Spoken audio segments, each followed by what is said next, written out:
नमस्कार मित्रों, मैं Ashish Singh team education India की ओर से एक बार पुनः आपके सामने उपस्थित हूं। जैसा कि आप लोग जानते हैं कि भूगोल के आज के क्रम में हमें पढ़ना क्या है, तो भूगोल के आज के क्रम में हमें पढ़ना फिजिकल डिवीजन ऑफ इंडिया। क्या पढ़ना मित्रों? Physical division of India.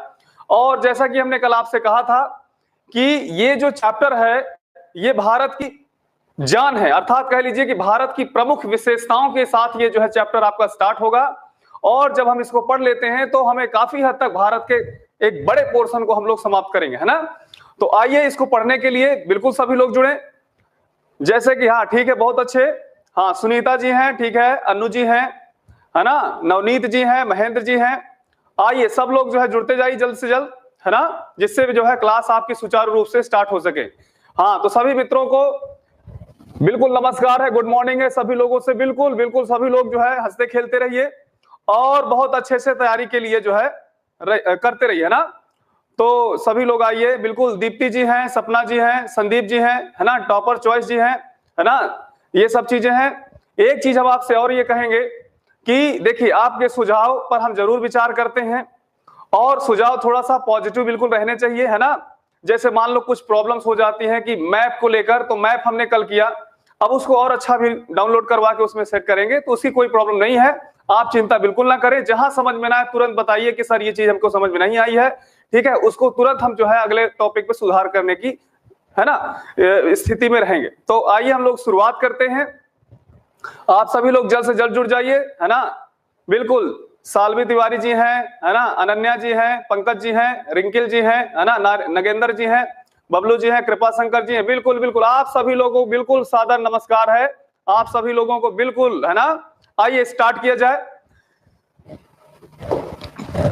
जैसा कि मित्रों आप लोग जानते हैं कि हमने कल आपको बताया कि भौतिक विभाजन यानी भारत का जो भौतिक विभाजन है, तो भारत का मुख्य रूप से जो भौतिक विभाजन है वो 4 प्रमुख क्षेत्रों में, यानी भारत का जो भौतिक रूप से इसका जो डिवीजन है, फिजिकल डिवीजन ऑफ इंडिया, वो प्रमुख रूप से 4 भाग में है और उप भाग में ये 6 है ना। हमारा जो एनसीईआरटी जो है, एनसीईआरटी का जो सिलेबस है उसमें खास तौर पे इसका जो है जिक्र किया गया कि भारत को 4 भौतिक प्रदेशों में विभाजित किया गया और 6 ध्यान दीजिए, भारत को 4 भौतिक प्रदेशों में विभाजित किया गया और 6 उप भौतिक प्रदेशों में विभाजित किया गया। यहां पे आपको समझना है कि भारत में जो भौतिक प्रदेश है,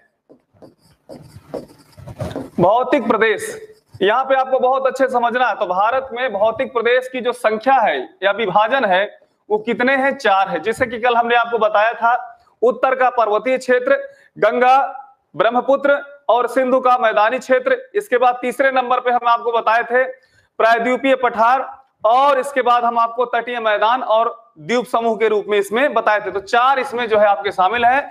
और जैसे उप क्षेत्रों की बातचीत करते हैं तो उप क्षेत्र आपके 6 हैं, है ना। तो ये थोड़ा सा आप याद करिएगा, ये एग्जाम में पूछा जा चुका है और इसके विषय में भी आप समझते रहिएगा कि 4 प्रमुख रूप से जो विभाजन है और 6 क्या है? उप विभाजन है। तो ये आपका रहा, है ना। तो आइए बिल्कुल हम शुरुआत करते हैं। शुरुआत क्या रहेगी? सबसे पहले तो देखिए ये है मित्रों, हम आपको बताना चाहते हैं कि भारत का जो भौतिक विभाजन है, जैसा कि आप देखेंगे कि उत्तर में भी हिमालय पर्वत है और प्रायद्वीपीय भाग में पठारों और पर्वतों का क्रम है। तो सबसे पहली बात तो यह है कि भारत में जो हाईलैंड्स हैं, चाहे वो नॉर्दर्न हाईलैंड हो, चाहे वो आपका पेनिनसुलर हाईलैंड हो, यानी चाहे आपका उत्तर भारत में स्थित हिमालय पर्वत हो, चाहे दक्षिण में स्थित पर्वत और पठार हो। तो आइए इसकी पूरी तरह से हम फ्रेमिंग कर लेते हैं कि आखिर भारत के पर्वतीय क्षेत्रों में, पठारी क्षेत्रों में हमें पढ़ना किन किन चीजों को है, इसको बहुत अच्छे से हम लोग डिजाइन करते हैं ना। तो आप सभी लोग बिल्कुल जुड़ चुके हैं, क्या शुरू किया जाए? हाँ बिल्कुल, जय कृष्णा सर, बिल्कुल बिल्कुल, गुड मॉर्निंग सभी लोगों को नमस्कार, है ना, सभी लोग अच्छे हैं। क्या हम प्रारंभ करें, है ना, क्योंकि अब समय को थोड़ा सा समझना भी है। तो यहाँ पे ध्यान दीजिए, आइए हम लोग बिल्कुल प्रारंभ करते हैं। तो ध्यान दीजिए, इसमें देखिए हेडिंग क्या है, सभी लोग देखिए, पहले समझिएगा इसको। भारतीय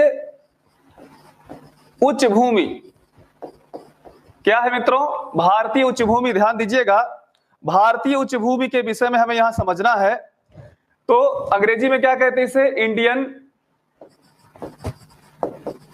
इंडियन हाईलैंड।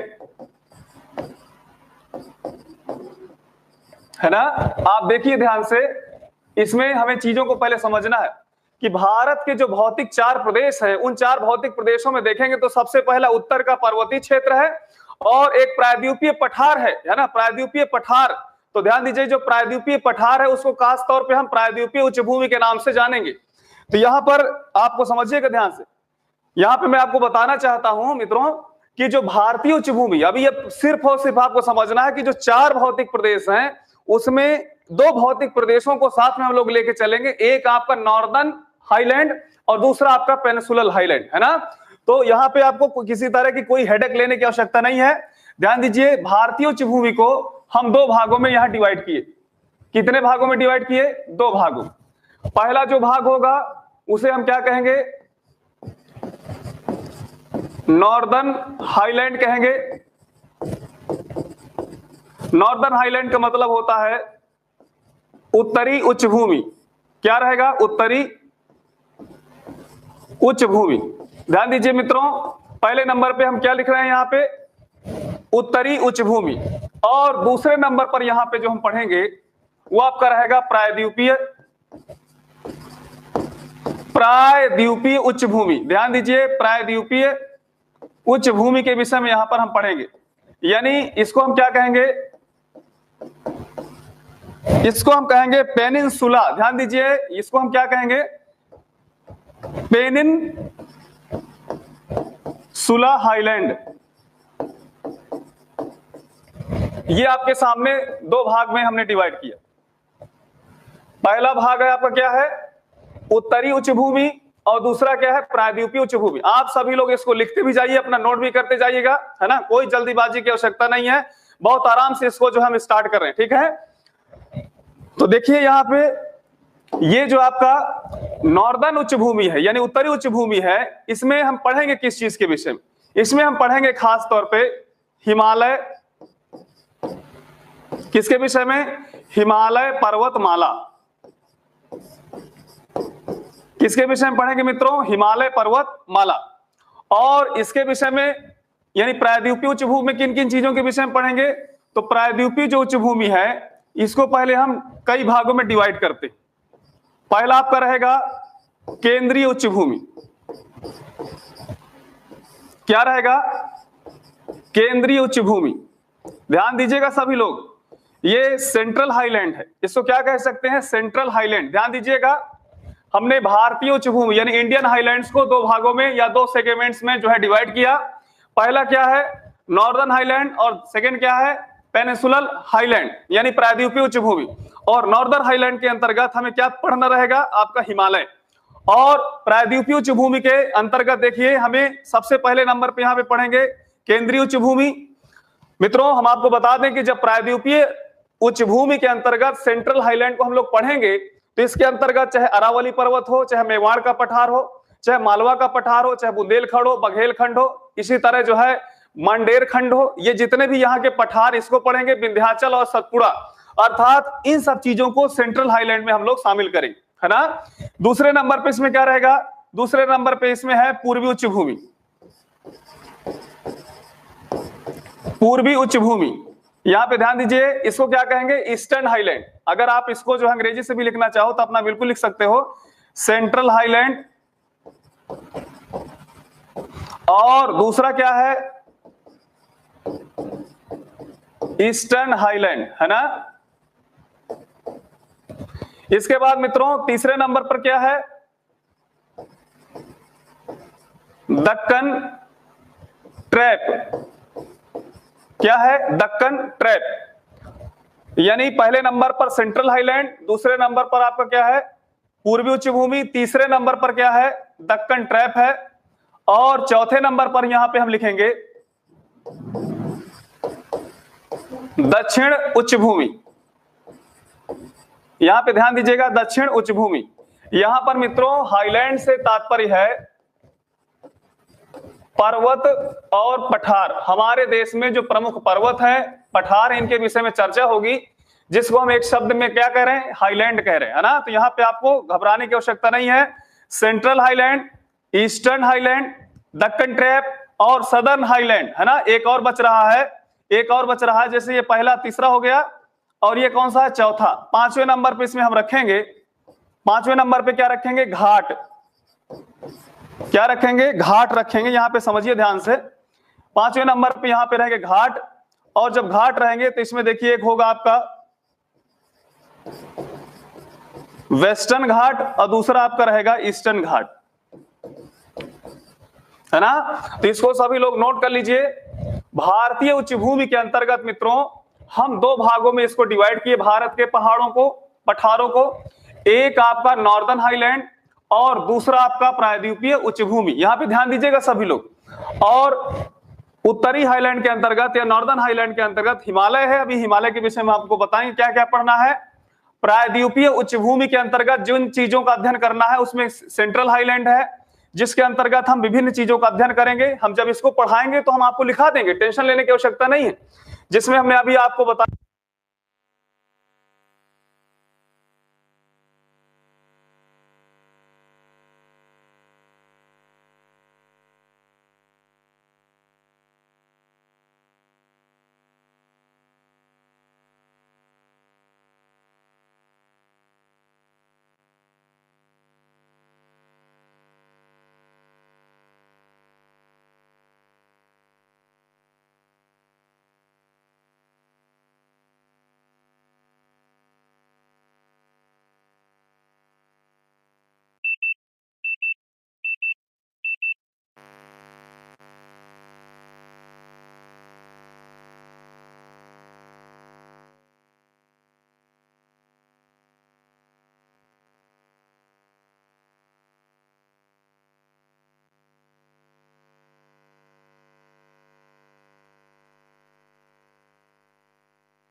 कर लिए।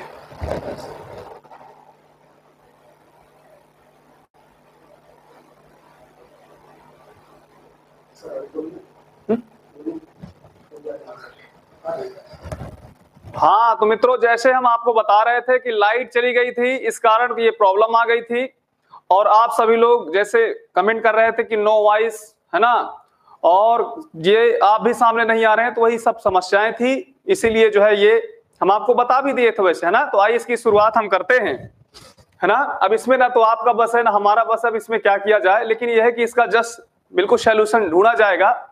तो यहाँ पे देखिए क्या है कि इंडियन हाईलैंड्स को दो भागों में हमने डिवाइड किया, एक है नॉर्दर्न हाईलैंड और दूसरा ये क्या है, पेनिनसुलर हाईलैंड के नाम से इसे जानते हैं। तो नॉर्दर्न हाईलैंड में देखिए हमने हिमालय की बातचीत की, और प्रायद्वीपीय उच्च भूमि के अंतर्गत सेंट्रल हाईलैंड है, ईस्टर्न हाईलैंड, दक्कन ट्रैप है, और साउथ हाईलैंड है। इसके बाद घाट है, एक वेस्टर्न है दूसरा ईस्टर्न है।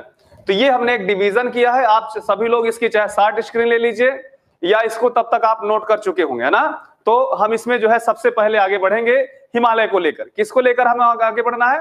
हिमालय को लेकर हमें आगे बढ़ना है। तो आइए मित्रों, हिमालय को लेकर हम लोग आगे बढ़ते हैं, है ना। तो जैसे यहां पे समझना है कि जो हिमालय है, ध्यान दीजिए, हिमालय पर्वतमाला, यहां पर बहुत अच्छे से आपको समझना है कि ये जो हिमालय पर्वतमाला है, इसमें आखिर किन किन चीजों पर हमें चर्चा करनी है, यानी हिमालय के किन किन भागों पर हमें इसमें चर्चा करनी है। तो मित्रों इसको हम कुछ भागों में बांट लेते हैं।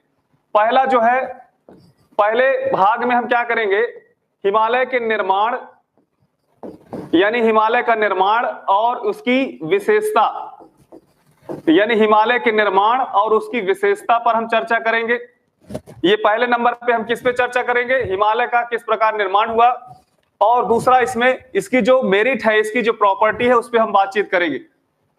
दूसरे नंबर पर अगर आप देखें, ध्यान दें, तो सेकंड नंबर पे देखिए क्या है, हिमालय का विभाजन, हिमालय का विभाजन, है ना। हिमालय का क्या है, सेकंड नंबर पे हम बातचीत करेंगे, हिमालय का विभाजन है। तो हिमालय के विभाजन में जैसा कि आप जानते हैं, इसको दो भागों में यहां पे हम डिवाइड कर रहे हैं। एक रहेगा आपका संरचनात्मक, एक रहेगा आपका संरचनात्मक विभाजन, और दूसरा क्या रहेगा, प्रादेशिक विभाजन, है ना। क्या रहेगा, संरचनात्मक विभाजन, और दूसरा क्या रहेगा, प्रादेशिक विभाजन, है ना। यहां पे आपको समझिएगा, यानी जो आपका हिमालय है, इसमें पहले नंबर पे हम क्या पढ़ेंगे, पहले नंबर पे आपके सामने स्ट्रक्चर है, इसका किस प्रकार निर्माण हुआ, इसकी जो प्रॉपर्टीज क्या है, इसका जो विभाजन है, जिसे हम क्या कहते हैं, डिवीजन कहते हैं। तो जो डिवीजन है दो भागों में, पहला जो है क्या है, पहला आपका संरचनात्मक विभाजन है, और दूसरा क्या है मित्रों, दूसरा आपका जो है प्रादेशिक विभाजन है। जैसा कि आप लोग जानते हैं कि संरचनात्मक विभाजन में आप लोग जैसा कि जानते हैं कि संरचनात्मक विभाजन में हिमालय के क्रम को अगर हम समझें तो इसको चार भागों में बांटे। पहला आपका ट्रांस हिमालय है, ध्यान दीजिए, ट्रांस हिमालय, कौन सा हिमालय मित्रों, ट्रांस हिमालय। जैसे आप लोग इसको देख भी लीजिए, पहला आपका रहेगा ट्रांस हिमालय।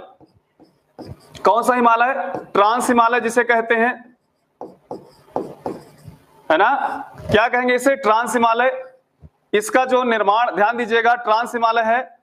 दूसरा क्या इसका है, दूसरा आपका बृहद हिमालय। कौन सा, बृहद हिमालय, कौन सा, बृहद हिमालय। तीसरे नंबर पे जब हम इसमें चर्चा करेंगे तो आपका रहेगा लघु हिमालय। यहां पे ध्यान दीजिएगा, बहुत अच्छे से आप इसको नोट करते जाइएगा, लघु हिमालय। आज कोई प्रॉब्लम नहीं होनी चाहिए नोट करने को लेकर, नोट्स बनाने को लेकर, बिल्कुल इस पर जो है आप लोग अच्छे से समझिए, ठीक। इसके बाद देखिए क्या है मित्रों, शिवालिक हिमालय।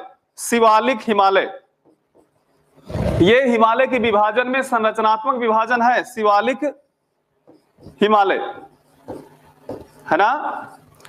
और एक आपका है उत्तर पूर्वी हिमालय। कौन सा है, उत्तर पूर्वी हिमालय। यानी इसको टीएच कहेंगे, इसे क्या कहेंगे, इसे जीएच कहेंगे, यानी ग्रेटर हिमालय। ये आपका क्या रहेगा, लेसर हिमालय यानी एलएच, ये शिवालिक हिमालय है एसएच, और ये आपका नॉर्थ ईस्ट हिमालय है, इसलिए इसको ये लिखेंगे, है ना। यहां पर मित्रों थोड़ा ध्यान देना है कि जैसे जैसे जो है यहाँ पे आपको क्या हमने लिखा है, सबसे पहले हमने लिखाया कि जो संरचनात्मक दृष्टि से हिमालय है उसका नाम है ट्रांस हिमालय, इसके बाद बृहद हिमालय है, लघु हिमालय है, शिवालिक हिमालय है, और इसके बाद उत्तर पूर्वी हिमालय। मित्रों जैसा कि हम आपको बता दें कि जो ट्रांस हिमालय है ये टरसरी, ध्यान दीजिए, टरसरी काल में जो है इसका निर्माण हुआ। किस काल में निर्माण हुआ, टरसरी काल में निर्माण हुआ। और इसका निर्माण जो है किस, ध्यान दीजिएगा, जो टरसरी काल में निर्माण है अर्थात ट्रांस हिमालय है, उसके विषय में हम बातचीत करेंगे। तो देखिए दूसरे नंबर पे क्या है, ओलियोसीन, ये आपका युग है। और तीसरे नंबर वाला जो आपका लघु हिमालय है ये आपका मायोसीन युग, यानी ध्यान दीजिए मायोसीन युग में इसका निर्माण हुआ। इसके विषय में हम चर्चा जरूर करेंगे। ध्यान दीजिए भूगोल में टरसरी कल्प क्या है, टरसरी काल क्या है, ओलिगोसीन क्या है ना, इसी तरह मायोसीन क्या है, इसी तरह प्लायोसीन क्या है। यह आपको यहाँ समझना है कि जो आपका यहाँ पे है इसी के विषय में थोड़ा सा यहाँ पे बातचीत है कि ट्रांस हिमालय का जो निर्माण हुआ वो टरसरी काल में हुआ, बृहद हिमालय का जो निर्माण हुआ वो ओलिगोसीन में हुआ, ओलिगोसीन है ना। और ध्यान दीजिए जो लघु हिमालय का निर्माण हुआ वो मायोसीन में हुआ, और ये दोनों जो हैं उनका निर्माण प्लायोसीन में हुआ। ध्यान दीजिए प्लायोसीन, यहां पर आपको समझना है कौन सा युग है, प्लायोसीन। यहां पर किसी को कोई दिक्कत नहीं होनी चाहिए, प्लायोसीन युग। एक बार फिर समझिए, संरचनात्मक दृष्टि से हिमालय को हम इतने भागों में बांटे, ट्रांस हिमालय, बृहद हिमालय, लघु हिमालय, शिवालिक हिमालय और उत्तर पूर्वी हिमालय। और ट्रांस हिमालय का जो निर्माण है वो टरसरी काल में माना जाता है, बृहद हिमालय का निर्माण ओलिगोसीन युग में माना जाता है, लघु हिमालय का जो निर्माण है मायोसीन युग में माना जाता है, और मित्रों शिवालिक और उत्तर पूर्वी हिमालय का निर्माण प्लायोसीन युग में माना जाता है। तो ये आप लोग अच्छी तरह जानते हैं। और एक चीज हम आपको इसमें और बता दें, खास तौर पे जो बात रहेगी कि जो ट्रांस हिमालय है, ट्रांस हिमालय और बृहद हिमालय, ध्यान दीजिए मित्रों, ट्रांस हिमालय और बृहद हिमालय एक दूसरे से अलग होते हैं, तो उसे क्या कहते हैं, ITSZ। क्या कहते हैं, ITSZ के नाम से जानते हैं। इसी तरह मित्रों बृहद हिमालय और लघु हिमालय जब अलग होंगे तो उसे क्या कहेंगे, MCT। ध्यान दीजिएगा मित्रों, क्या कहेंगे, MCT। तीसरे नंबर पे जो आपका रहेगा लघु हिमालय और शिवालिक हिमालय, ये क्या कहलाएगा, MBF, है ना। और चौथे नंबर पे जो रहेगा वो शिवालिक और उत्तर पूर्वी हिमालय के बीच में, इसे क्या कहेंगे, HFF कहेंगे। आप सभी लोग इसको बहुत अच्छे तरीके से नोट करिए। जो संरचनात्मक, ध्यान दीजिए, ये हिमालय का जो विभाजन है वो संरचनात्मक दृष्टि से इतने भागों में हमने विभाजित किया, और इनका निर्माण किन किन जो है युगों में हुआ, ये सब चीजें भी बातचीत कर रहे हैं। अच्छा, इन युगों को लेकर कोई अगर प्रॉब्लम है तो उसके लिए हम पहले से बता दें कि इसके लिए पर्टिकुलर एक चैप्टर रहेगा, एक लेक्चर रहेगा, वहां पे इन सब चीजों को हम आपको जरूर क्लियर करवाएंगे। लेकिन जैसे आपको ये समझ में आ गया होगा, है ना, ये क्या है, ये आखिर समय है ना, यानी ये जो आपका ये है ना, ये दिए हुए हैं, इनके निर्माण का ये क्या है, समय है। और ये TH और GH, LH, SH, ये जो आपका लिखा है ये तो पूरी तरह समझ में आ ही गया होगा। ITSZ, अब प्रश्न ये है कि ITSZ क्या है, तो थोड़ा सा धैर्य रखिए सभी लोग, क्योंकि हम जब हिमालय पर्वत के निर्माण को पढ़ेंगे, विशेषताओं को पढ़ेंगे, तो इसको फिर हमें पढ़ना ही पढ़ना है, तो इन सब चीजों की चर्चा हम वहां पे करेंगे, है ना। लेकिन ये जरूर जान लीजिए कि ट्रांस हिमालय और बृहद हिमालय के बीच में ये जो अलग करने वाला बिंदु है, भाग है, उसी को क्या कहते हैं, ITSZ। वैसे कोई मित्र हमारे ये जानते हो कि ITSZ का मतलब क्या होता है, तो आप जरूर कमेंट कर सकते हो, क्या होता है ITSZ का मतलब क्या होता है आपके हिसाब से। ट्रांस हिमालय और बृहद हिमालय को अलग करने वाली जो रेखा है, जो बाउंड्री है, उसे क्या कहेंगे, आप बताइए सभी लोग। बिल्कुल डीप नहीं है, आप टेंशन ना लीजिए, बिल्कुल डीप नहीं है, क्योंकि ये आपके सामने से कभी गुजरा नहीं, इसलिए थोड़ा सा आपको डीप लग रहा है, अदरवाइज कोई डीप नहीं है ना, इसमें कोई गहराई, ध्यान दीजिए गहराई तो लेके चलना ही चलना है, लेकिन हम आपको पूरी तरह से समझाने में सक्षम है, उसको जरूर आपको समझाएंगे। आप बताइए ITSZ का मतलब क्या है ना? हाँ बिल्कुल, हिंज लाइन, एक दोस्त ने हमारे कहा है ना, जो भी सावंत तिवारी जी हैं, उन्होंने बिल्कुल सही कहा कि इंडो तिब्बत सचर जोन, आपने नाम सुना होगा, ये लीजिए बिल्कुल सरल हो गया, इंडो तिब्बत सचर जोन, इतना याद रखना। अब देखिए जो प्रादेशिक विभाजन है इस, अच्छा MCT और MBF और HHF, हम आशा करते हैं कि आप सभी लोग कमेंट करके इसको लिखोगे, इसके मतलब क्या होते है ना, इसको तब तक आप लोग लिखते रहिए है ना। अब प्रादेशिक विभाजन में आपको समझना है कि जो प्रादेशिक विभाजन है इसको भी 4 भागों में बांटा गया। पहला जो है आपका प्रादेशिक विभाजन में, ध्यान दीजिए, कश्मीर हिमालय, कश्मीर या इसी को पंजाब हिमालय कहते, यहां पे ध्यान दीजिए, कश्मीर या पंजाब हिमालय है ना।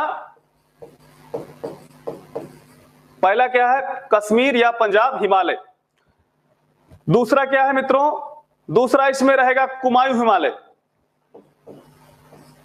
कुमायूं हिमालय, यहां पे ध्यान दीजिएगा, ये विभाजन पे बातचीत होगी। तीसरे नंबर पे जो होगा कश्मीर हिमालय, कुमायूं हिमालय, तीसरे नंबर पे इसमें नेपाल हिमालय, नेपाल हिमालय, और मित्रों ध्यान दीजिए चौथे नंबर पे असम हिमालय। कोई इसमें डीप नहीं है, इसको ध्यान दीजिए। सभी लोग यूपीएससी द्वारा आयोजित बीईओ की परीक्षा देने जाओगे, इसलिए आप बिल्कुल इस चीज पर फिक्र छोड़ दीजिए कि ये डीप है। ये हो सकता है कि आपके सामने से ना गुजरा हो, इसलिए थोड़ा डीप लग रहा हो, लेकिन ये बहुत जरूरी है। इनको आप जब समझेंगे तब आपको पता चलेगा।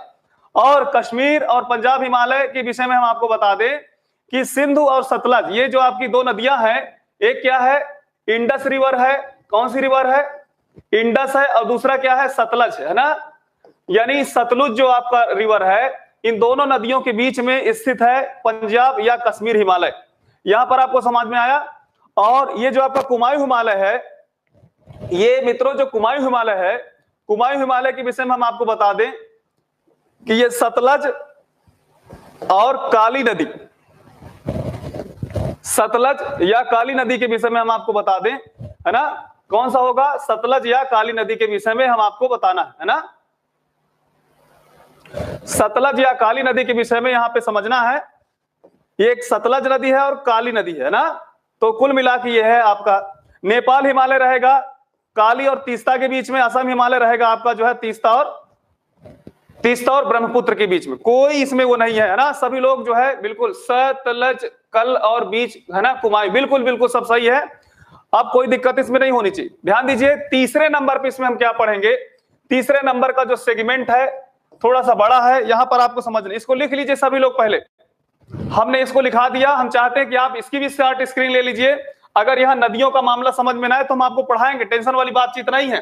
कश्मीर या पंजाब हिमालय इंडस और सतलज नदी के बीच में है, कुमायूं हिमालय सतलज और काली नदी के बीच में, नेपाल हिमालय है काली और तीस्ता नदी के बीच में, और असम हिमालय है आपका, असम हिमालय तीस्ता और ब्रह्मपुत्र नदी के बीच में है ना। तो कोई इसमें घबराने की बातचीत नहीं है।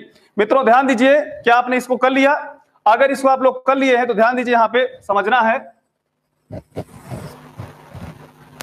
कि तीसरे नंबर पे इसमें हम क्या क्या पढ़ेंगे। तो तीसरे नंबर पे हम आपको बता दें, इसमें हम पढ़ेंगे ग्लेशियर, ग्लेशियर पढ़ेंगे, और क्या पढ़ेंगे, घाटी पढ़ेंगे, और क्या पढ़ेंगे, दर्रा पढ़ेंगे है ना। ग्लेशियर, घाटी, दर्रा। हम ध्यान दीजिए, एक बात आपको और बता दें कि क्या क्या पढ़ेंगे, ग्लेशियर, घाटी और दर्रा। लेकिन इसके पहले जहां आपको एक चीज और पढ़ना है, वो क्या रहेंगी, श्रृंखला,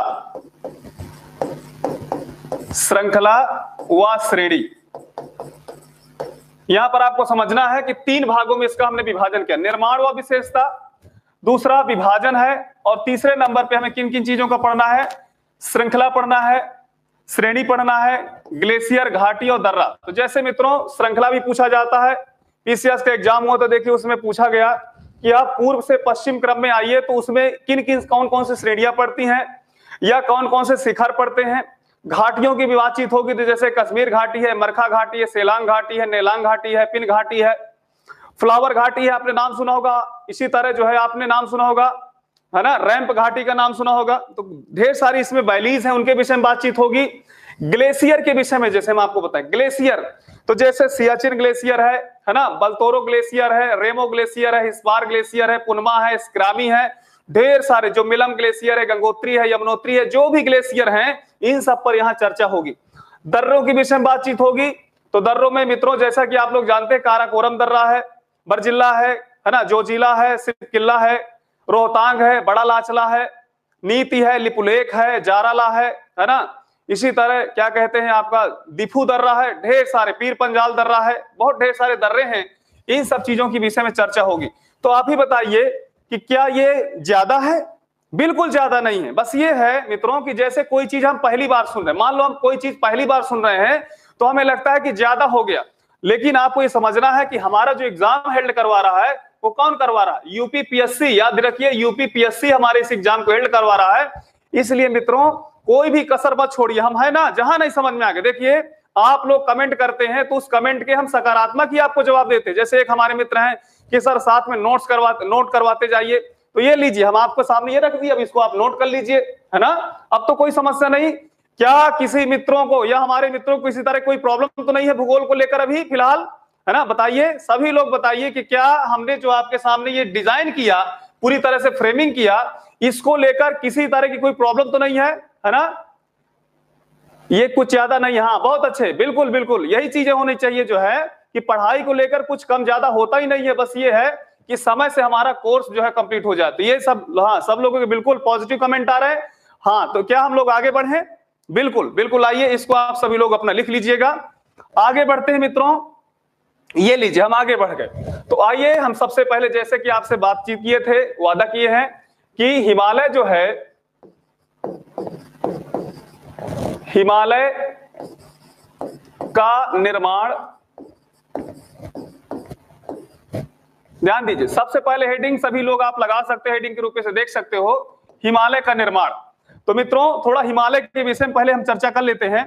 हिमालय जो है संस्कृत भाषा का शब्द है। हिमालय संस्कृत भाषा का शब्द है और संस्कृत भाषा का जो ये शब्द है ना, ये हिम धन आलय, हिम धन आलय, ये दो शब्दों से मिलकर बना। हिम धन आलय दो शब्दों से मिलकर बना है, जिसका मतलब होता है बर्फ का घर। किसका घर? बर्फ का घर। इसका मतलब होता है मित्रों बर्फ का घर, यानी हाउस ऑफ आइस। हिमालय में यहां पे आपको समझना है कि हिमालय का जो निर्माण है, खास तौर पे हम थोड़ा इसके विषय में जाने कि ये संस्कृत भाषा का शब्द है और ये हिम धन आलय शब्दों से मिलकर बना है, जिसका शाब्दिक अर्थ होता है बर्फ का घर, हाउस ऑफ आइस, है ना। इस चीज को आप नोट कर लीजिए। दूसरे सेगमेंट में इसमें देखेंगे जो हमारा हिमालय है, हिमालय पर्वत जो है वो भारत के पश्चिम में, ध्यान दीजिए हिमालय पर्वत भारत के पश्चिम में, यानी भारत के पश्चिम में जो सिंधु नदी है वहां से स्टार्ट होता है। और मित्रों मैं आपको बता दूं कि यह पूर्व में ब्रह्मपुत्र नदी के पास तक ये जो है इसका विस्तार है। कुल मिला के ये है कि जो हिमालय का विस्तार है, ध्यान दीजिए हिमालय का जो विस्तार है मित्रों, वो ध्यान दीजिएगा पश्चिम में सिंधु नदी और पूर्व में हम जैसे बातचीत करें, पूर्व में ब्रह्मपुत्र नदी तक, ध्यान दीजिएगा 2400 किलोमीटर। यहां पे आपको समझिएगा कितना, 2400 किलोमीटर लंबाई तक है। ये लीजिए आपके सामने रहा हिमालय का जो निर्माण है वो संस्कृत भाषा, पहले समझिए ध्यान से, इसका ये संस्कृत भाषा का शब्द है और ये सब इसका मतलब ये होता है। दूसरे नंबर पे हमने आपको बताया कि हिमालय का जो विस्तार है वो पश्चिम में सिंधु नदी से लेकर पूर्व में ब्रह्मपुत्र नदी तक है और इसका जो लंबाई है वो कितना है, 2000, यानी ध्यान दीजिए 2400 किलोमीटर के पास इसकी लंबाई है। और इसमें एक अगला पॉइंट है, यह विश्व का सबसे ऊंचा पर्वत भी है। यानी यहां पे आपको समझना है, यह विश्व का सबसे ऊंचा पर्वत है और भारत में, ध्यान दीजिए, इसकी जो लंबाई है, यह विश्व का सबसे ऊंचा पर्वत है और इसकी जो लंबाई है वो पश्चिम में पाकिस्तान, भारत, अफगानिस्तान, चीन, नेपाल, भूटान, इसी प्रकार मित्रों पूर्व में यह भारत के पूर्वोत्तर राज्यों तक इसका समुचित रूप से विस्तार पाया जाता है और यह विस्तार 2400 किलोमीटर के आसपास है ना। यहां पे ध्यान दीजिएगा। लेकिन अगर हम थोड़ा सा इसके विषय में और सावधानी से अध्ययन करें तो हम पाएंगे कि हिमालय का जो विस्तार है वो म्यांमार के इरावती नदी तक है। यानी अरोकानयामा जो श्रेणी है वो हिमालय की ही श्रेणी है। लेकिन मित्रों हम भारतीय परिप्रेक्ष्य में जब बातचीत करते हैं तो ब्रह्मपुत्र तक बातचीत करेंगे तो 2400 किलोमीटर यहां पर साथ में लेके चलेंगे, है ना। तो ये आपके विषय में कुछ एक सामान्य सी जानकारी। एक इसमें और जानकारी ये है कि हिमालय पर्वत को प्रायद्वीपीय, ध्यान दीजिएगा मित्रों, हिमालय पर्वत को प्रायद्वीपीय भाग से देखने पर तलवार की भांति, ध्यान दीजिए, किसकी भांति? तलवार की भांति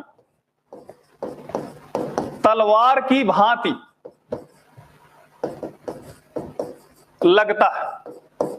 यानी आपको यहां समझना है कि ये कैसे लगता है। हिमालय विश्व का सबसे ऊंचा पर्वत है। हिमालय पर्वत प्रायद्वीपीय भाग से देखने पर तलवार की भांति लगता है। किसकी भांति लगता है? तलवार की, लाइक ए स्वॉर्ड, है ना। ये कर्व है, यानी याद रखिए ये किसकी भांति लगता है? तलवार की भांति लगता है। और इसका पश्चिम में, ध्यान दीजिएगा, इसका पश्चिम में चौड़ाई, ध्यान दीजिए, पश्चिम में जो चौड़ाई है ये कहां पर है? जम्मू एंड कश्मीर में। तो जो चौड़ाई है वो 400 किलोमीटर के पास है। कितनी है? 400 किलोमीटर। और इसका जो पूर्व में, ध्यान दीजिए, हिमालय पर्वत का पूर्व में जो चौड़ाई है, ब्रेड्थ है, वो कितनी है? ये कहां पर है? जैसे अरुणाचल प्रदेश की मैं बातचीत कर रहा हूं तो ये 150 किलोमीटर है। इसका मतलब यह है कि जो हिमालय पर्वत है पश्चिम में इसकी चौड़ाई ज्यादा है और पूर्व में इसकी चौड़ाई क्या है? कम है। तो ये कुछ बेसिक्स रही जो हिमालय पर्वत के विषय में है। अब हम यहां पर आइए निर्माण की बातचीत करेंगे, जो यहां पर सामने लिखा हुआ हिमालय का निर्माण। तो आप सभी लोग इसको जो है स्क्रीनशॉट ले लीजिए, अपना लिख लीजिए, है ना, कोई दिक्कत नहीं है।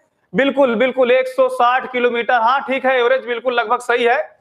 400 किलोमीटर ये पश्चिम में है और पूर्व में जो इसकी जो चौड़ाई है वो कितना है? 150 किलोमीटर के पास है ना। तो ये आपके सामने रहा। अब आइए निर्माण से संबंधित, अर्थात इसके निर्माण संबंधित हम बातचीत करेंगे।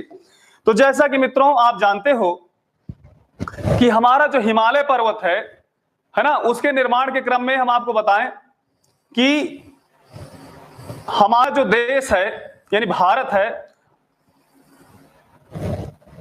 अल्फ्रेड वेगनर नाम सुने होंगे। कल मैंने आपको बताया था कि पूरा चुंबकत्व के आधार पर अल्फ्रेड, ध्यान दीजिए, अल्फ्रेड वेगनर साहब ने कहा था कि जो भारत है ये भारत गोंडवाना लैंड का हिस्सा है और गोंडवाना लैंड से ये विभक्त होकर ये उत्तर दिशा की ओर मूव किया। किस दिशा की ओर मूव किया? उत्तर दिशा की ओर मूव किया। और यहां पर जो है उत्तर दिशा में, यहां पर जो प्लेट है इसका नाम है तिब्बत प्लेट। कौन सी प्लेट? तिब्बत प्लेट, जिसे हम यूरेशियन प्लेट भी कह सकते हैं। यहां पर ध्यान दीजिएगा, तिब्बत प्लेट या यूरेशियन प्लेट। और ये कौन सी है? भारतीय प्लेट। अल्फ्रेड वेगनर जी कहते हैं कि भारत गोंडवाना लैंड से अलग होकर ये उत्तर दिशा की ओर मूव किया। किस दिशा की ओर मूव किया? उत्तर दिशा की ओर मूव किया। ध्यान दीजिएगा, उत्तर दिशा की ओर सरका, है ना। यानी ये जो है उत्तर दिशा की ओर जो है खिसका। और जब उत्तर दिशा की ओर खिसका तो यहां पर आपको समझना है कि तिब्बतियन प्लेट और भारतीय प्लेट के बीच में यहां पर एक समंदर है और उस समंदर को कहते हैं टेथिस सागर। क्या नाम है इसका? टेथिस सागर, जिसे आज हम भूमध्य सागर के नाम से भी जानते हैं। यानी भूमध्य सागर टेथिस सागर का आज अवशेष के रूप में है। ध्यान दीजिए, टेथिस सागर का अवशेष वर्तमान समय में कौन सा है? तो टेथिस सागर का अवशेष आप भूमध्य सागर को मान सकते हैं, जिसे रूम सागर भी कहते हैं। तो जब ये प्लेट और ये प्लेट एक दूसरे से क्या हुई? टकराई, तो जो टेथिस सागर की चट्टानें थी, ध्यान दीजिए, टेथिस सागर की जो चट्टानें थी वो क्या हो गई? वो वलित हो गई। क्या हो गई मित्रों? वलित हो गई। क्या हो गई? वलित हो गई। तो वलित कैसे? जैसे मान लो ये पर्वत कुछ इस प्रकार से निर्मित हो गए, है ना, इस प्रकार की चट्टानें हो गई। तो इस प्रकार की यानी जो चट्टानें हैं वो किस प्रकार की हो गई? वलित हो गई। और जब वलित हो गई तो इससे क्या हो गया? नवीन, ध्यान दीजिए, नवीन मोड़दार पर्वत, नवीन मोड़दार पर्वत या युवा पर्वत, है ना, युवा पर्वत का निर्माण हुआ। और इसकी अधिक हो जाने के कारण, इसकी ऊंचाई अधिक हो जाने के कारण यह बर्फ से आच्छादित हो गया। और जब बर्फ से आच्छादित हो गया तो इसे संस्कृत भाषा में क्या कहा गया? हिमालय कहा गया। क्या कहा गया मित्रों? हिमालय कहा गया, है ना। तो इसके विषय में आपको समझना है कि जो भारतीय प्लेट है ये गोंडवाना लैंड से अलग हो रही है, और ये तिब्बतियन प्लेट है जो यूरेशियन प्लेट का भाग है। ये दोनों प्लेटें जब आपस में टकराती हैं तो हल्की प्लेट भारतीय प्लेट है, यानी भारतीय प्लेट जो है हल्की होने के कारण, है ना, इससे टकराई। और ये बीच का जो सागर है, ये सागर की जो चट्टानें हैं वलित होकर किस रूप में परिवर्तित हो गई? नवीन मोड़दार पर्वत या युवा पर्वत के रूप में। और आप इसको कुछ मोड़दार पर्वत के रूप में ऐसे मान सकते हो, है ना। तो इसमें आपका ये रहा। दूसरा देखिए, इसी में हम आपके सामने ये बताना चाहते हैं कि जैसे देखो, मान लो ये दो चट्टानें, ये दो प्लेटें हैं। पहली प्लेट क्या है? पहली प्लेट आपके सामने ये है और दूसरी प्लेट आपके सामने ये है। जब दोनों प्लेटें आपस में टकराएंगी तो जो हल्की प्लेट होती है, ध्यान दीजिए, जो हल्की प्लेट होती है वो ऐसे ऊपर उठती है। ये जो हल्की प्लेट होती है ऐसे ऊपर उठती है, और जो भारी प्लेट होगी वो कैसे जाएगी? ऐसे नीचे चली जाएगी। तो ये जो हल्की प्लेट है, यहां ध्यान दीजिएगा, यही हल्की जो प्लेट है इस प्रकार मोड़दार स्थिति का निर्माण करती, और इसी प्रकार के मोड़दार स्थिति को हम क्या कहते हैं? मोड़दार पर्वत कहते हैं, है ना। कल जब हम पढ़ा रहे थे तो हमारे एक मित्र ने कमेंट किया कि सर मोड़दार क्या होता? तो यहां पे आपको समझना है कि जब प्लेटें आपस में टकराती हैं, अर्थात प्लेटों के मध्य में विवर्तन की क्रिया होती है, प्लेट टेक्टोनिक की क्रिया होती है, और जब प्लेट टेक्टोनिक की क्रिया होगी तो जो हल्की प्लेट होगी वो क्या होगी? ऊपर उठकर ऐसे फोल्डेड हो जाएगी। तो जब ऐसे फोल्डेड हो जाएगी तो इसी प्रकार के फोल्डेड स्थिति को हम क्या कहते हैं? मोड़दार पर्वत कहते हैं। और हमारा जो ये मोड़दार पर्वत है इतना ज्यादा ऊंचा हो गया कि यहां पर बर्फ जो है जम गई, ऊंचाई पर क्या हो गया? ढेर सारा बर्फ जम गई, और इसीलिए इसे संस्कृत भाषा में क्या कहा गया? हिमालय कहा गया। हिम धनालय अर्थात हिमालय, है ना। तो ये हिमालय पर्वत के निर्माण से संबंधित जो बात है इसके विषय में आपको हमने ये बताया। दूसरा देखिए इसमें क्या है, अगर विशेषता भी इसी में हम लोग रख लें तो विशेषता के लिए आपको कुछ विशेष नहीं करना है, बस ये जानना है कि जो हिमालय पर्वत है वो भारत के उत्तर में स्थित है। हिमालय पर्वत भारत के उत्तर में स्थित है, अर्थात भारत को सामरिक रूप से, ध्यान दीजिए, भारत को सामरिक रूप से फोर्टिफाई करता है, किलाबंदी करता है, घेरेबंदी करता है। कौन? हिमालय करता है। यानी भारत के उत्तर में हिमालय स्थित है जो भारत की किलेबंदी करता है उत्तर में। और इस किलेबंदी के कारण सबसे बड़ी बात यह है कि जो मौसम प्रताड़नाएं होती हैं, मौसम प्रताड़ना का मतलब यह है कि जो साइबेरिया क्षेत्र से जो ठंडी हवाएं होती हैं उनको भारत में आने से क्या होता है? रोकता है ना, भारत में आने से रोकता है।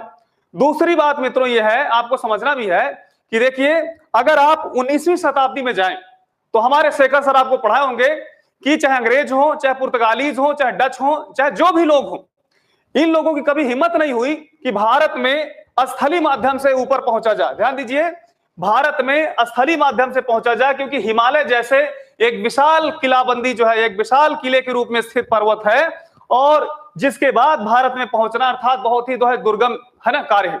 इसीलिए आपने देखा समुद्र के रास्ते उसने जो है अपने व्यापार को चुना, है ना, अपने जाने को या परिवहन को इसके समंदर के रास्ते इन्होंने चुना।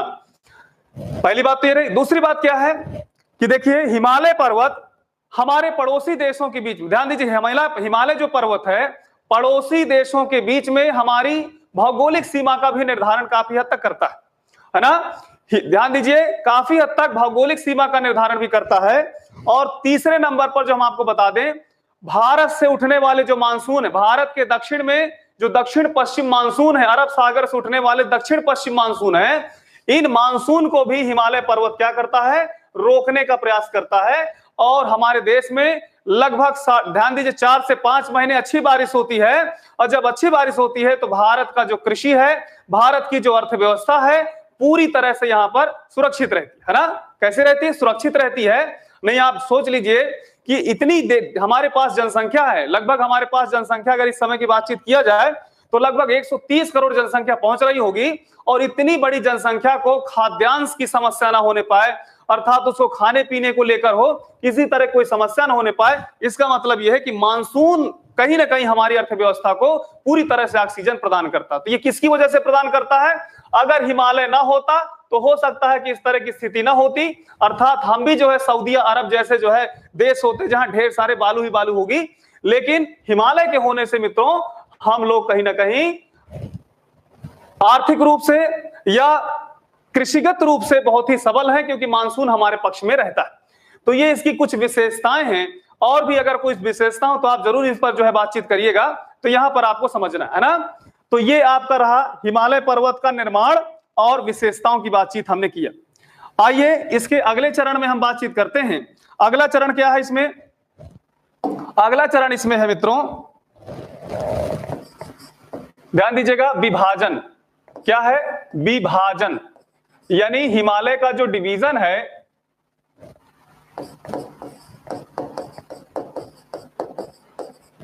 हिमालय का जो विभाजन है, इसको समझिएगा। इस विभाजन को हमने 2 भागों में डिवाइड किया है ना। कितने भागों में? 2 भागों में डिवाइड किया। तो पहला जो भाग है इधर, वो आपका क्या है? संरचनात्मक।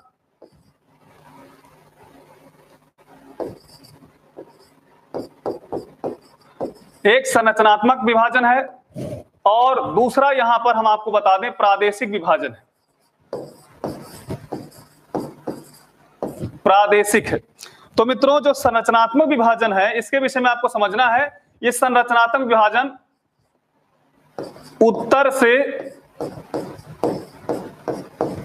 उत्तर से मित्रों ध्यान दीजिए, उत्तर से दक्षिण ओर है, यानी उत्तर से दक्षिण की ओर है। ये जो आपका संरचनात्मक विभाजन है ये उत्तर से दक्षिण ओर है। अब प्रादेशिक जो विभाजन है वो पश्चिम से पूर्व की ओर है। यहां पे आपको समझना है कि जो हमारा हिमालय है, इस हिमालय के विभाजन को जब हम देखते हैं तो एक संरचनात्मक विभाजन आता है और दूसरा मित्रों इसमें क्या है? प्रादेशिक विभाजन आता है। और ये जो संरचनात्मक विभाजन है इसमें हिमालय पर्वत को इतने भागों में विभाजित किया गया। पहला कौन सा है? देखिए आपके सामने फिर से यही है, ट्रांस हिमालय। दूसरा क्या है? दूसरा है बृहद हिमालय। कौन सा है मित्रों? बृहद हिमालय। तीसरे नंबर पर यहां पे बातचीत करेंगे तो शिवालिक हिमालय है। शिवालिक हिमालय। एक मिनट रुकिए सभी लोग, माफ करिएगा। बृहद हिमालय के बाद कौन सा है? लघु हिमालय रहेगा, लघु हिमालय। और इसके बाद क्या रहेगा? शिवालिक हिमालय। शिवालिक हिमालय, ध्यान दीजिए कौन सा हिमालय? शिवालिक हिमालय। और सबसे लास्ट में इसमें रहेगा उत्तर पूर्व हिमालय, है ना। यहां पर आइए इसके विषय में थोड़ा सा हम लोग समझते हैं, है ना। ये जो आपका ट्रांस हिमालय है, बृहद हिमालय है, लघु हिमालय, शिवालिक हिमालय, उत्तर पूर्वी हिमालय, इसको मैप के माध्यम से आइए हम लोग समझते हैं। जैसा कि आप जानते हैं मित्रों, थोड़ा सा मैनुअल यहाँ पे हम बना रहे हैं, है ना। वो ना कर सोचिएगा कि क्या वो वाला मैप नहीं लाया जाएगा, तो बिल्कुल लाया जाएगा। हम उसको जरूरत, जहां जरूरत होगी उसको जरूर लगाएंगे, लेकिन इसमें पहले समझने का प्रयास करो आप लोग।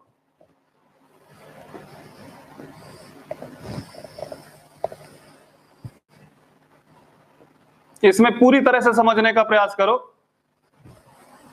है ना। ये आपके सामने मैप है जैसे, है ना। ये जो मैप है इसमें यहां पे आपको समझना है कि जो हमारा हिमालय है, इस हिमालय की जब हम बातचीत करते हैं, चर्चा करते हैं, तो ये पूरा का पूरा जो हमारा हिमालय है वो कुछ इस प्रकार से है ना। ये आपका क्या है, हिमालय है, यानी हिमालय,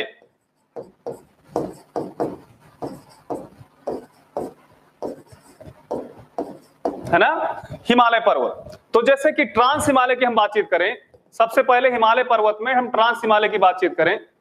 ट्रांस हिमालय, तो ध्यान दीजिए जो ट्रांस हिमालय है वो पूरा का पूरा आपका ये है। ट्रांस हिमालय में काराकोरम, काराकोरम के बाद लद्दाख है, इसके बाद जास्कर है। यहां पे ध्यान दीजिएगा, यहां पर आपके सामने हम आपको बता रहे हैं कि ये कौन सा है, काराकोरम है। कौन सा है, काराकोरम। ये लद्दाख है, ये क्या है, जास्कर है। और यहां पर आप देखेंगे तो कैलाश है। ये जो है आपका, ये कौन सा रहेगा, कैलाश। कौन सा पर्वत, कैलाश पर्वत। तो यहां पे आपको ध्यान दीजिएगा, इसमें अगला जो टॉपिक है ना, श्रेणी जिसे कहते हैं, तो आप देख लीजिए जो ट्रांस हिमालय हमारा है, वो ट्रांस हिमालय में कौन कौन सी श्रेणियां हैं। काराकोरम फर्स्ट नंबर पे, अगर उत्तर से दक्षिण की ओर आते हो दूसरे नंबर पे क्या है, लद्दाख है, और तीसरे नंबर पे क्या है, जास्कर है ना। यहां पर क्या है, कैलाश है। कैलाश जो है श्रेणी या कैलाश पर्वत जो है वो हमारे भारत के सीमा के अंदर ना होके वो कहां पर आता है, चीन में आता है, चीन के तिब्बत क्षेत्र में आता है। कैलाश मानसरोवर का नाम सुने होंगे, है ना। तो कैलाश मानसरोवर एक पर्यटन स्थल भी है और भगवान, है ना, भोलेनाथ की जो है यहाँ पे निवास भी रहता है, इसीलिए इसे क्या कहते हैं, कैलाश पर्वत कहते हैं। तो कुल मिला के देखिए ये है कि जो ट्रांस हिमालय है, तो इस ट्रांस हिमालय में इस तरह की चीजें। तो आज हम आपको सिर्फ यही बताना चाह रहे थे कि भारतीय जो उच्च भूमि है उसको किस प्रकार से विभाजित किए, उसमें खास तौर पे नॉर्दर्न जो डिवीजन रहा और एक आपका पेनिनसुलर जो है डिवीजन रहा।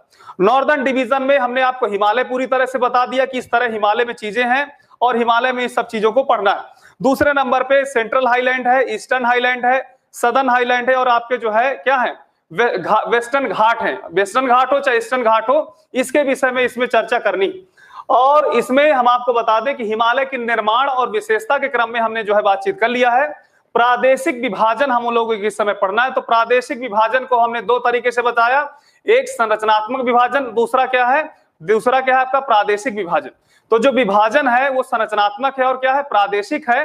तो संरचनात्मक वाले की भी बातचीत करेंगे और प्रादेशिक वाले की बातचीत करेंगे। और जैसा कि आप देख रहे हो कि ढेर सारी इसमें श्रेणी आ रही है ना, तो कल जब आएंगे तो इन्हीं सब चीजों की चर्चा हम लोग करेंगे। हमने आपको पहले ही बताया था कि हिमालय में कम से कम हम 2 लेक्चर अपने लेंगे, हिमालय में 2 लेक्चर लेंगे, और प्रायद्वीपीय भारत में से संबंधित जो उच्च भूमि है उसमें भी आपका जो है कम से कम 1 लेक्चर तो रहेगा ही रहेगा, पूरा का पूरा, है ना। तो ये रहेगा। फिर इसके बाद मैदान के विषय में बातचीत होगी। मैदान के अलावा जो है उप क्षेत्र में जैसे मरुस्थल है उसके विषय में बातचीत होगी। मरुस्थल के बाद फिर आपका है तटीय मैदान है। तटीय मैदान के बाद ये आपका जो है, जैसे आपने सुना होगा, भारत के जो आइलैंड, तो भारत के जो द्वीप हैं, आइलैंड्स ऑफ इंडिया हैं, उनको भी हम 2 भागों में विभाजित करेंगे। बंगाल की खाड़ी के तट पर स्थित आइलैंड्स और आपने दूसरा देखा होगा अरब सागर के तट पर स्थित आइलैंड, जैसे न्यू मूरे द्वीप का नाम सुने होंगे, गंगा सागर पर स्थित है, व्हीलर है। इसी तरह मित्रों आपने देखा होगा, इसी तरह आपने नाम सुना होगा कि जो अंडमान निकोबार है, अंडमान निकोबार में 222 आइलैंड्स हैं, जिसमें 204 आइलैंड सीधे सीधे अंडमान में है, निकोबार में मात्र जो 18 आइलैंड्स है ना। तो अंडमान को हम कितने भागों में बांटेंगे, तो उन सब चीजों की जब चर्चा होगी इसमें, तो पूरी तरह से हम आपको बताएंगे कि आपका नॉर्थ अंडमान कौन है, मिडिल अंडमान कौन है, साउथ अंडमान कौन है, लिटिल अंडमान कौन है, इसी तरह निकोबार है, तो कार निकोबार कौन सा है, मिडिल निकोबार कौन सा है, ग्रेट निकोबार कौन सा है। इन सब चीजों का पूरी तरह से पोस्टमार्टम करते हम लोग पढ़ाई करेंगे। आप लोग बिल्कुल चिंता ना करिए। आप लोगों की जो चिंता है कि सर डीप हो रहा है, कम से कम आज आप लोग बोले तो डीप हो रहा है ना। बहुत दिनों से हम सुनने के लिए बेताब थे कि भाई हमारे अनके सर को बोला जा रहा है कि बहुत अच्छा जा रहे हैं, बहुत अच्छा जा रहे हैं। हमारे जो है ये क्या कहते हैं आपके जो है शेखर सर हैं, अत्री सर हैं, हमारे जो इकोनॉमिक्स वाले सर हैं, हम सोच रहे थे कि कम से कम हम भी थोड़ा सा पढ़ाएं जो है ना, क्योंकि देखिए हमें कहीं ना कहीं जैसे आप लोग लेवल अपना बताते हो तो कोई दिक्कत नहीं होता, इसमें जरूर हम पर चर्चा करेंगे, ठीक है। तो जो भी समस्याएं, आज अगर कोई समस्या, जैसे आप मान लो ये कहो कि मैप है, तो मैप आज की जरूरत ही नहीं थी। मैप ये लीजिए, आज की जरूरत थी सिर्फ ये थी, हम आपको बता दिए। कल पूरी तरह से मैप के साथ आएंगे, मैनुअल भी दिखाएंगे, बताएंगे, और इसी तरह मैप में भी दिखाएंगे, और इसी तरह जो है पूरी एनर्जी के साथ अगर आप लोग पढ़ते रहोगे तो कोई समस्या नहीं होगी। तो आज यहीं तक मित्रों, कल अपने समय से हम पुनः वापस उपस्थित होंगे, और आज के लिए यहीं तक, है ना। और आप सभी लोग अच्छे से पढ़ते रहिए। एक चीज हम आपको और बता दें कि जैसे आज तारीख है 7 तारीख है, कल 8 तारीख है ना, तो हमारे जो बंधु हैं जो टेट का एग्जाम दे रहे हैं, उन सभी मित्रों से हम आपसे यही कहेंगे कि आज और कल पूरी तरह से जो आपने यानी पढ़ा है उसको रिवाइज कर लीजिए अच्छे से। कोई नए वीडियो देखने की फिलहाल अभी आवश्यकता नहीं है, 2 दिन आप लोग अच्छे से मैनेज कर लीजिए, है ना। ये सब आपके टेलीग्राम में उपलब्ध रहेंगे, और जब आप लोग एग्जाम देने जाओगे तो काफी सहूलियत मिलेगी, है ना। तो आप सभी लोग जो टेट का एग्जाम कल देने जाएंगे, उनके लिए मैं आशीष सिंह और टीम एजुकेशन के पूरे परिवार की तरफ से आपको हार्दिक शुभकामनाएं देता हूं, हार्दिक जो है बधाई देता हूं, है ना, कि आप सभी लोग जाइए, जरूर सफल होइए, अध्यापक भी बनिए और अध्यापकों के अफसर भी बनिए। ध्यान दीजिए, अध्यापक भी बनना है आपको और अध्यापकों के अफसर भी बनना है ना। तो आज यहीं तक, जय हिंद, जय भारत।